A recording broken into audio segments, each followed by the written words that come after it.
Yes, man. Not very often you see me of an evening. You have enough of my ugly face in the day, don't you? But I want to get something off my chest. I think there's probably some men out there could do with hearing it. Maybe some fathers. I was watching this thing a while ago. The other day actually, some fucking thing on the telly. There was a woman on a panel with a couple of blokes. And there was one guy talking about, you know, how he feels about himself and how he'd like to be visibly more of a threat, you know, to people when he's out with his family. And there was an audience, and this woman was so shocked. She was like, why on earth would any man want to make himself look like a threat to anybody? And I couldn't believe what I was fucking hearing. I couldn't believe what I was seeing. Like, I know toxic masculinity is a thing, but everything we do is not toxic. Every part of our masculinity and about being a man is not toxic. And wanting to protect your family, your wife and your children, there's no toxicity there. But this woman was appalled, and I thought, that's fucking bang on, that. You know, fair play to the man. I hope he goes and does something about it. Because how many men go through life like that where they think, I wish, you know, I could look more of a... Do you know the best way to look like more of a fucking threat to somebody when you're out with your wife and kids? Is to go learn to be a threat. You know, how you look and how you're perceived is only... Fair enough, for some threats, it might be a big bit of it. Like, say you look a bit intimidating and you're a bit of a big man. Somebody might be looking to mug somebody, they might see you and your family, and they might think, oh, he's a bit of a big lad, I'll fucking leave it. That's going to deter 90% maybe, 85, 90%. You know, the shithouses, the opportunists, that'll find the weakest link, no matter what the payoff is. They'll find, you know, the weakest. So looking like a threat is very positive. Doesn't mean you have to be disrespectful to nobody. Open doors, yes, please, thank you, no. It's how we brought up. You know, the power of respect, truly, is to never disrespect. So, you know, be a gentleman, but looking like a dangerous bastard is not a bad thing, not at all. If it deters 85, 90% of aggravation when you're with your wife and children, there are some other people out there that will be looking to do you some harm or take advantage. And these people won't just see, oh, he's a bit of a big fucker and he might be a bit tasty. They won't be deterred by that. These are more capable, more scheming, more dangerous people that might be out there looking to fucking, God knows, do what to your wife and children. God forbid. Things you can learn to become a threat. Situational awareness. Now, these types of people, they're going to watch how you are. They're not just going to check you out, have a way, you know, weigh you up. They're going to look how you carry yourself. They're going to look at where you're looking. Is he aware of his surroundings? If he's aware of who's around him, coming and going, what are people doing? How you are with your family, where you place yourself, where you place them. When you're walking, sitting, standing. Do you form a barrier? These are all things where this is stuff that can deter more serious people.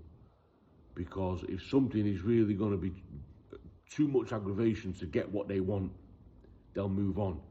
Do you remember that interview a while ago? There was a guy and he interviewed a paedophile, I think it was, and they were saying as much as they watch children, they watch the parents.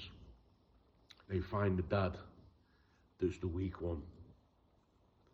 How does that make you feel as a dad? If that's not enough to make you go learn some shit, tactics, situational awareness, you know, take up boxing, do some MMA, different things, you know, get in the gym, get fitter, get stronger.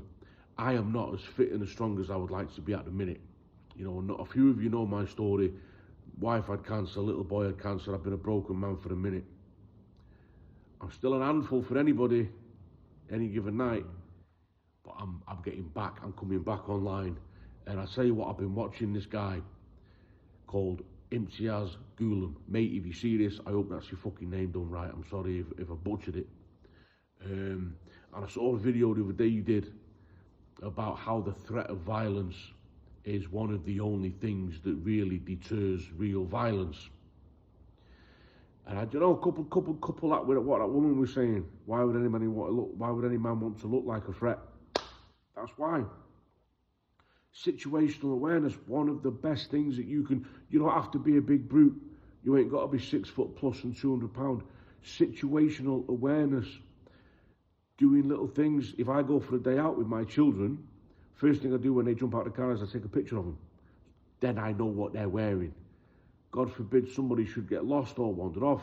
Anybody's concentration can go. I'm not going to be stood next to a security guard or a policeman arguing with my wife what they were wearing. I've got it there in a fucking smudge. Do you know what I mean?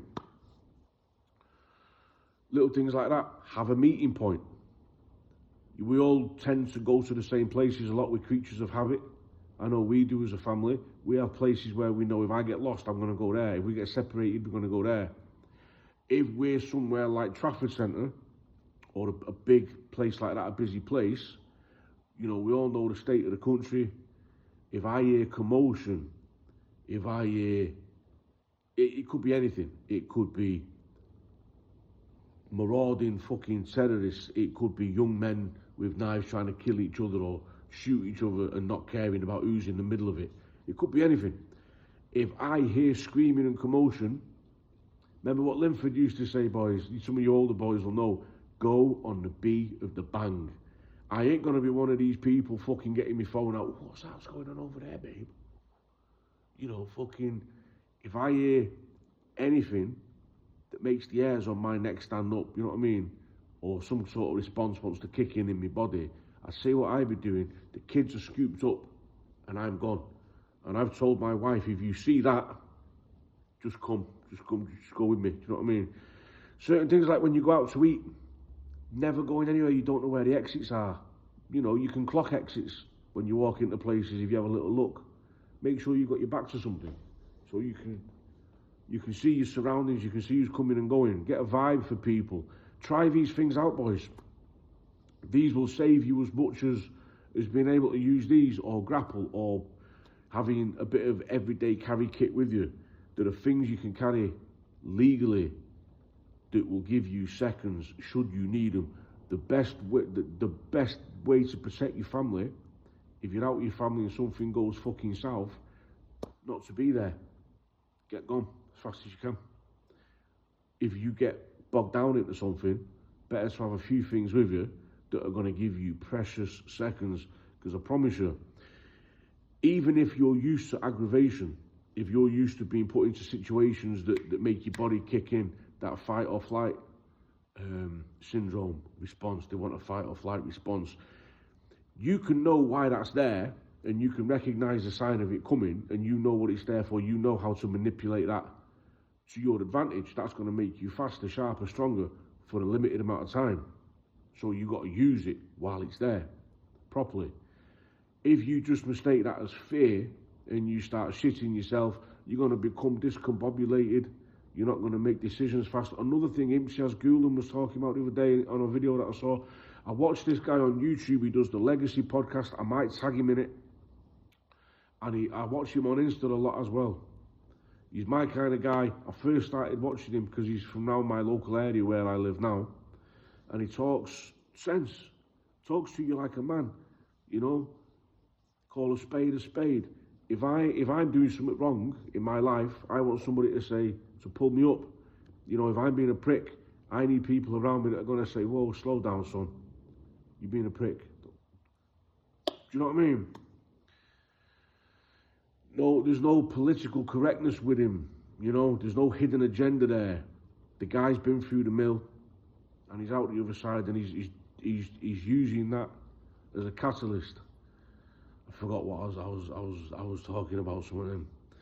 But yeah, guys, please, for the love of God, being a man and wanting to look like a threat and be a threat to protect your family is not toxic masculinity. It is honourable, it is noble, and it's fucking expected.